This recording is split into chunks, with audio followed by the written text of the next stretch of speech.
Yeah, I think as we really expand data collection across all of our machines, where we're starting to look at fundamental signals of the machines, and we're correlating that with business perspectives of when there's uptime, when there's downtime, how available is the machine. And then you start to bring all that data into one cohesive data set where you can start to make correlations across all of those different signals, where you have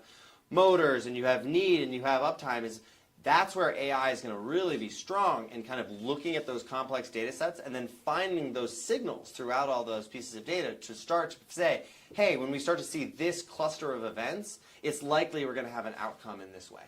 And so then you can start to see these kind of predictive abilities where you're feeding streams of data into these AI monitoring systems, which can then flag and bring up the ideas of,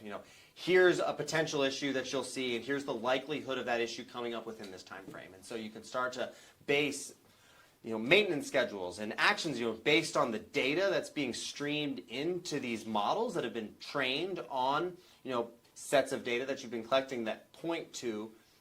issues that have come up and the signals that predict those issues in real time.